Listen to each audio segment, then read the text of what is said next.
Então a energia seria granulada e teríamos pequenas porções ou menores porções de energia, chamada de quantum. Se eu tiver 50 centavos, eu posso emitir 5, posso emitir 10, posso emitir 15, posso emitir 25, posso emitir 35, posso emitir 40, 45 ou 50.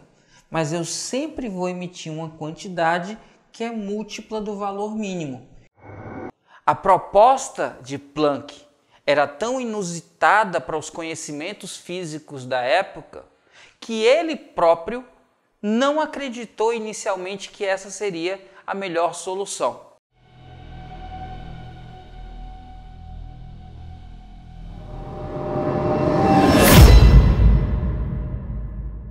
Finalmente, um modelo era capaz de explicar o espectro de radiação do corpo negro.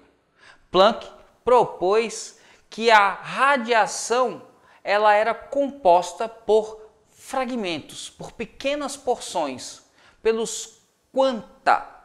Quantum era a menor porção de energia irradiada ou absorvida. E a energia total era sempre um múltiplo inteiro do quantum. Era um n que multiplicava h vezes f, h a constante de Planck, f a frequência da radiação e esse n um número inteiro. Isso era tão novo para a época que o próprio Planck se questionou.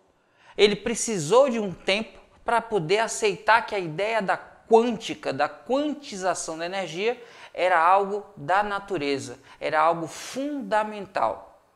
Quem se apropriou dessa ideia e explicou um fenômeno que já tinha quase 20 anos quando foi explicado, foi Einstein, que conseguiu, a partir da ideia de energia quantizada de Planck, explicar o efeito fotoelétrico que foi definido por Hertz. A aula de hoje é para que você entenda o que é o efeito fotoelétrico e qual a explicação que deu o Nobel a Einstein sobre esse efeito. Já manda o dedo no like e acompanha o vídeo depois da vinheta. Você vai aprender física, eu garanto. O efeito fotoelétrico consiste da possibilidade de arrancarmos elétrons de uma placa metálica ao expor essa placa metálica à radiação luminosa. Esse efeito foi apresentado, foi descrito por Hertz em 1887, mas só em 1905 Einstein conseguiu explicar de forma satisfatória o que acontecia para que os elétrons fossem ejetados. Antes de entendermos a explicação de Einstein, eu quero que você acompanhe como o fenômeno, como o efeito fotoelétrico aparece na situação proposta por Hertz. Acompanhe na mãozinha. Vamos entender o efeito fotoelétrico. Aqui a gente está representando uma placa metálica. Cada desenhozinho desse aqui é uma placa metálica. Faça um esforço para entender isso aqui como uma fonte de luz, uma lanterna ou uma outra fonte de luz. E aqui, em cada uma das verticais, eu estou aumentando o número de fontes de luz. Isso significa que eu vou aumentar a intensidade de luz sobre a placa. Se eu aumento a intensidade, eu tenho mais energia colocada sobre a placa. Na horizontal, eu estou mudando a frequência 1, frequência 2, frequência 3. Frequência vermelho, uma frequência menor, frequência verde, uma frequência intermediária, frequência azul, uma frequência maior. Quando a gente lembra da quantização proposta por Planck, quanto maior a frequência, maior o quantum de energia. Então, se eu considerar que as fontes estão emitindo a mesma intensidade em todos os casos, quando eu aumento a frequência, eu tenho mais energia, porque o quantum de energia é maior de acordo com a frequência. E aí eu tenho quanta, que é o conjunto do quantum, eu tenho mais quando a frequência é maior, porque cada um individualmente vale mais, mas eu tenho uma quantidade de quantum igual. Então eu tenho aqui, digamos, que estão saindo 10 quanta por segundo, 10 quanta por segundo, 10 quanta por segundo. Como cada quantum vale mais aqui no 3, eu tenho mais energia chegando no 3 que no 2 e que no 1. Tranquilo? O que era percebido experimentalmente? Que a placa metálica, quando recebia energia vindo da fonte, poderia ou não emitir elétrons. Esses elétrons emitidos são chamados de fotoelétrons. E era percebido que quando não acontecia a emissão, independente da intensidade luminosa, olha só, se eu colocasse aqui duas fontes, independente de colocar mais energia aumentando a intensidade, não havia fotoelétrons. Então, o aumento da intensidade não garantia que houvesse a liberação de fotoelétrons. Se com uma fonte não havia liberação, com qualquer quantidade de fontes não haveria essa liberação. Se a frequência fosse a mesma, não havia alteração com o aumento da intensidade.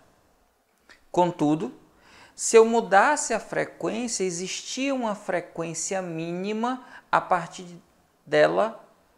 da qual haveria fóton elétron sendo emitido. Então, vou dar um exemplo aqui só de que para uma fonte eu tenho um fotoelétron sendo emitido. Então, quando essa fonte jogou aqui, ejeta um fotoelétron, e esse fotoelétron tem uma energia cinética que eu vou chamar de K máximo. O que aconteceu? Começou o processo. Se eu aumentar a intensidade, dobrando o número de fontes, o que acontece? Acontece que dobra o número de fotoelétrons que é ejetado. Ou seja, se eu aumento a intensidade, eu aumento o número de fotoelétrons que é ejetado. Ives, e o que acontece com a energia? O valor da energia cinética é mantido.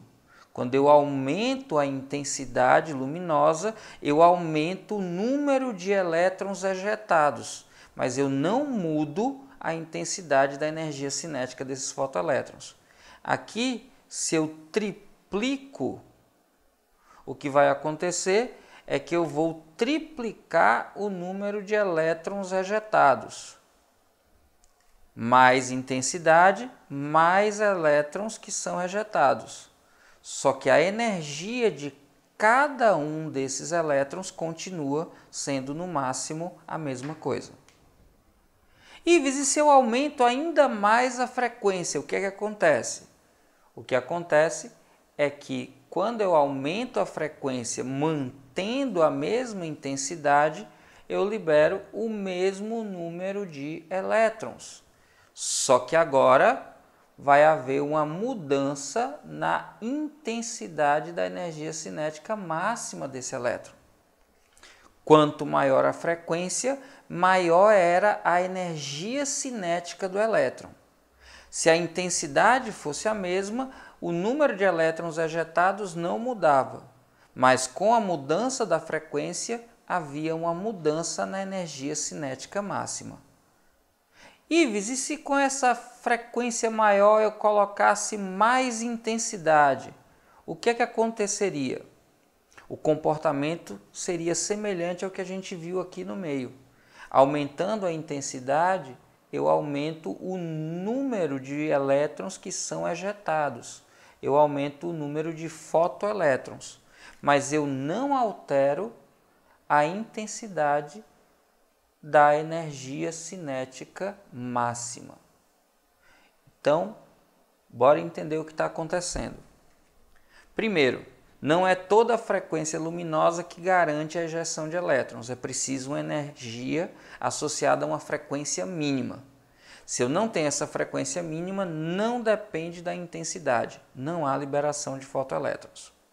Considerando que o fenômeno começou, quando o fenômeno começa, a intensidade está associada à quantidade de fotoelétrons que é emitida. Se eu aumento a intensidade, eu aumento o número de elétrons.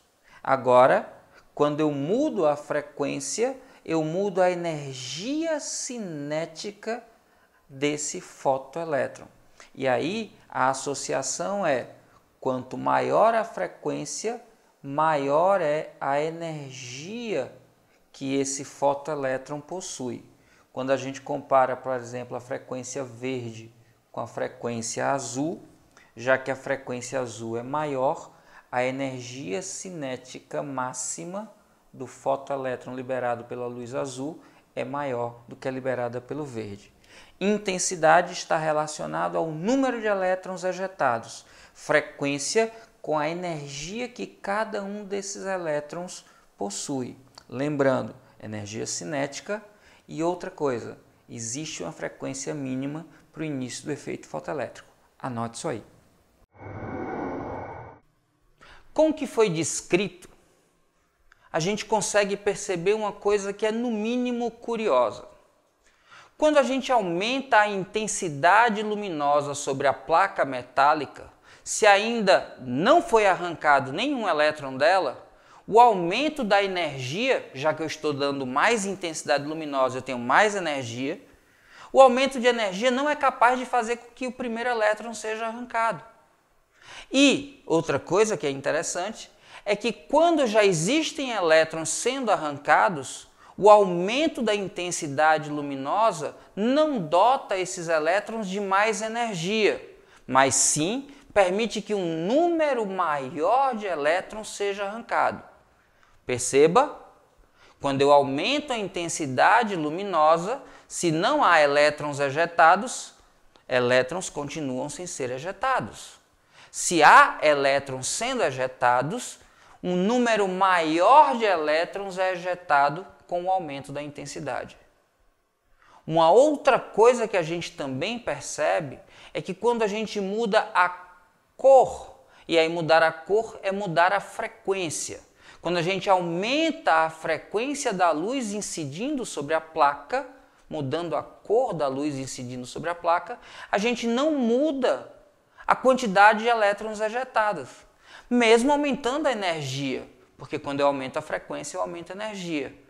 Mas, embora eu não mude o número de elétrons, eu mudo a energia que cada um desses elétrons transporta.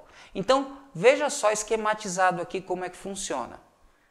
Mais intensidade luminosa sobre a placa, mais elétrons ejetados. Não se alteram o número de elétrons.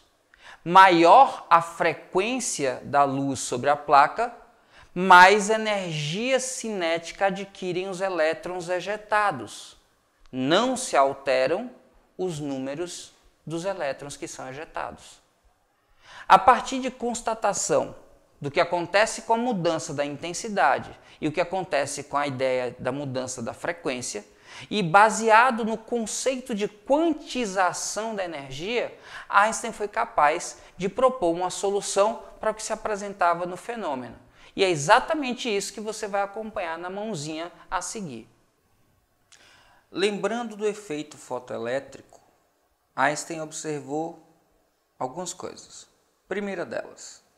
A primeira delas é que precisava existir uma frequência mínima para o início do processo. Então, dependendo da frequência, a energia cinética do elétron era zero até um certo limite, o que indicava que para arrancar o elétron era preciso fornecer uma energia mínima. A essa energia mínima, Einstein batizou de função trabalho. Então, o símbolo φ aqui quer dizer função trabalho, que seria a mínima energia necessária para dar ao elétron para que ele pudesse ser arrancado do átomo.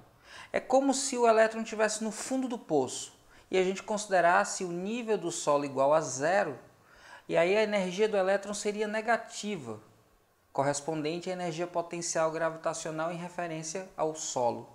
Então eu precisaria dar um chute do solo, por exemplo, com energia suficiente para ele sair do buraco. Então eu tinha que fornecer a energia suficiente para pelo menos garantir aquela energia potencial que o elétron precisava para subir. Então, para se afastar do núcleo, eu precisaria dar, através da luz, uma quantidade mínima de energia que Einstein chamou de função trabalho. E aí ele percebeu mais duas coisas.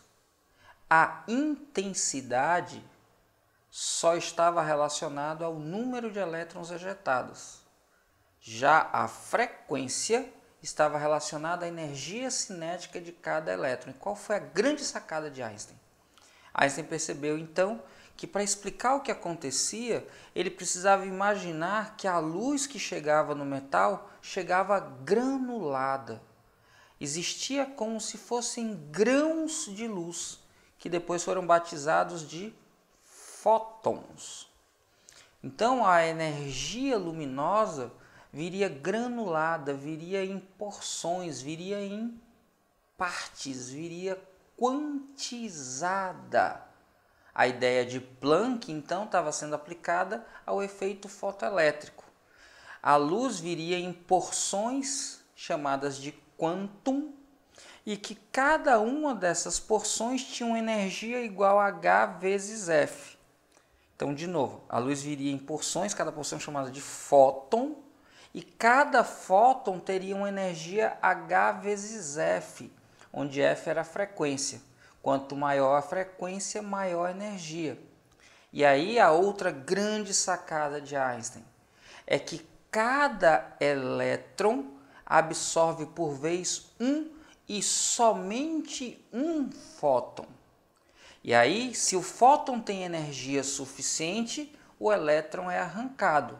Caso não, o elétron não é arrancado e ejeta essa energia adicional. Então, muita atenção e cuidado. O elétron pode mudar de camadas ou pode ser lançado para fora do átomo. Agora, ele só é lançado para fora do átomo se a energia que ele absorveu do único fóton que ele absorveu é maior que a função trabalho. E aí, a energia cinética máxima, energia cinética aqui representada por K, seria exatamente a diferença entre a energia que o fóton transporta e a função trabalho. Mas essa expressão é válida só quando a frequência é suficiente para emitir. Como é uma função da frequência, a frequência aqui está elevada à primeira potência, esse gráfico é linear. Então, esse seria o comportamento da energia cinética máxima. Seria zero até uma frequência mínima, chamada frequência de corte, e a partir daqui, essa energia máxima cresceria linearmente com a frequência. Se a gente trouxer aqui para baixo, ó, continuar linearmente, o ponto de encontro entre o eixo vertical e horizontal é exatamente o valor da função trabalho. Só que aqui, colocando como zero, eu teria a função negativa nesse ponto. Ives, e quanto é essa energia mínima? Quanto é essa frequência mínima?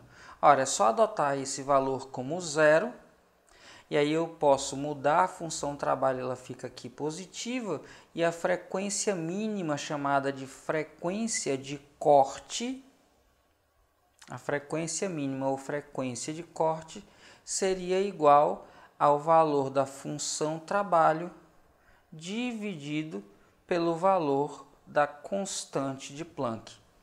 Então, para saber qual é o mínimo valor de frequência para arrancar um elétron da placa metálica, basta então que eu divida o valor da função trabalho, que depende de cada metal, pela constante de Planck.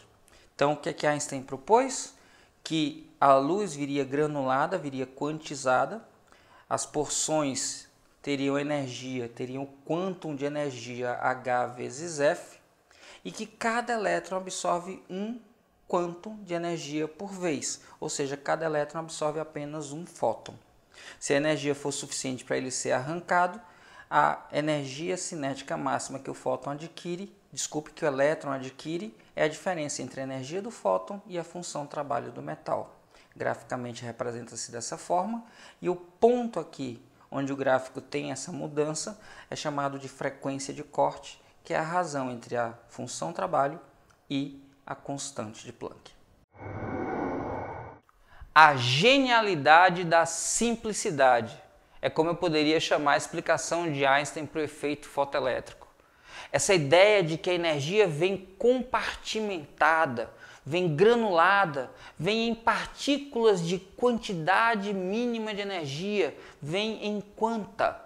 Cada quantum interagindo unicamente com o elétron, e se houver energia suficiente no quantum, esse elétron é arrancado.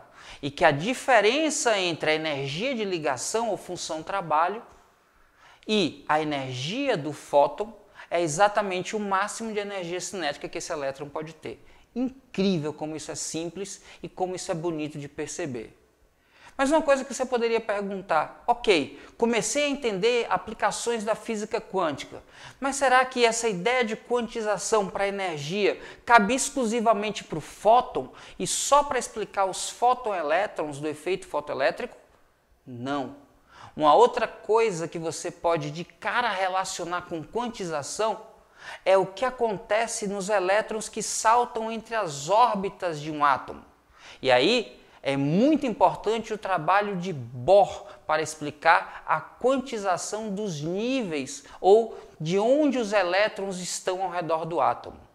Gostou de saber que tem mais? Então já cola aí que isso é o assunto da nossa próxima aula.